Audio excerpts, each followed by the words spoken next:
Hi friends, ಎಲ್ರಿಗೂ ನಮಸ್ಕಾರ. ನಾನು ಮಾಡೋ ವಿಡಿಯೋ ನಿಮ್ಗೆ ಇಷ್ಟ ಆದರೆ ದಯವಿಟ್ಟು ಲೈಕ್ ಮಾಡಿ ಸಬ್ಸ್ಕ್ರೈಬ್ ಮಾಡ್ಕೊಳ್ಳಿ. ಇವತ್ತು ಉಪ್ಪಿಟ್ಟು ಕೇಸರಿ ಬಾತ್ ಮಾಡೋದು ಹೆಂಗೆ ಅಂತ ತೋರಿಸ್ತಾ ಇದ್ದೀನಿ.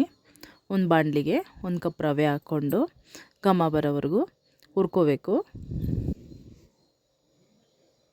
ಒಂದು ಪ್ಲೇಟಿಗೆ ಟ್ರಾನ್ಸ್ಫರ್ ಮಾಡಿಕೊಂಡು ಮತ್ತು ಬಾಣಲಿಗೆ 4 ರಿಂದ 5 ಸ್ಪೂನ್ ಎಣ್ಣೆ ಹಾಕ್ಕೊಂಡು ಎಣ್ಣೆ ಕಾಯ್ದ ಮೇಲೆ ಸಾಸಿವೆ, ಕಡಲೆಬೀಜ, ಕಡಲೆಬೇಳೆ, ಉದ್ದಿನಬೇಳೆ ಎಲ್ಲ ಹಾಕಿ ಫ್ರೈ ಮಾಡಿ ಈರುಳ್ಳಿ ಮತ್ತು ಹಸಿರು ಮೆಣಸಿನ್ಕಾಯಿ ಹಾಕ್ಕೋತಾ ಇದ್ದೀನಿ. ಕರಿಬೇವು,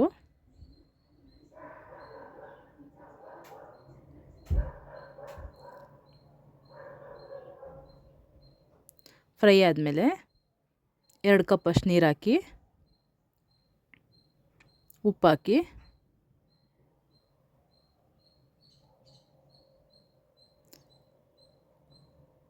ನೀರು ನೋಡಿ ಕುದೀತಾ ಇದೆ.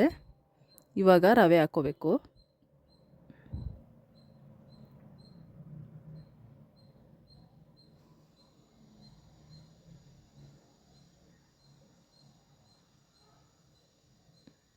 ಲೋ ಫ್ಲೇಮಲ್ಲಿ ಇಟ್ಕೊಂಡು ರವೆ ಹಾಕ್ಕೊಂಡು ಒಂಚೂರು ಗಂಟಿಲ್ದಿರ ತಿರುಗಿಸಿ ಮುಚ್ಚಿಟ್ರೆ ಉಪ್ಪಿಟ್ಟು ರೆಡಿ ಆಗುತ್ತೆ.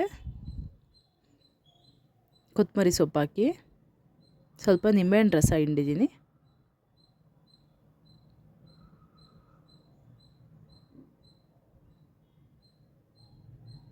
ಉಪ್ಪಿಟ್ಟು ರೆಡಿ. ಈಗ ಕೇಸರಿ ಬಾತ್ ಮಾಡೋಣ. ಪೈನಾಪಲ್ ಕೇಸರಿ ಬಾತು.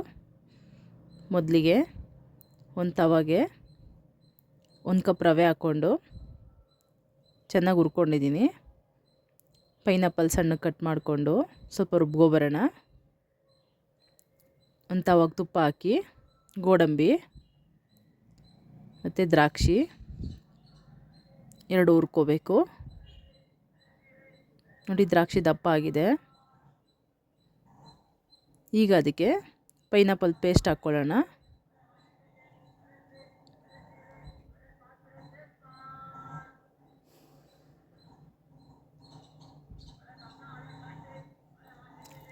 ಅದನ್ನು ಚೆನ್ನಾಗಿ ತುಪ್ಪದಲ್ಲಿ ಹುರ್ಕೊಳ್ಳೋಣ.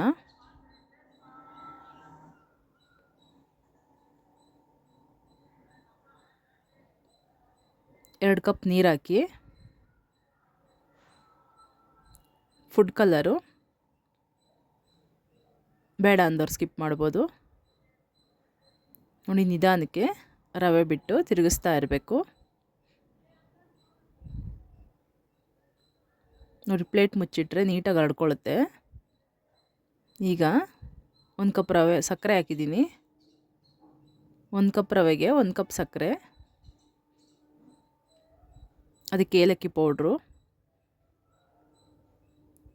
ಚೆನ್ನಾಗಿ ತಿರುಗಿಸ್ಬೇಕು.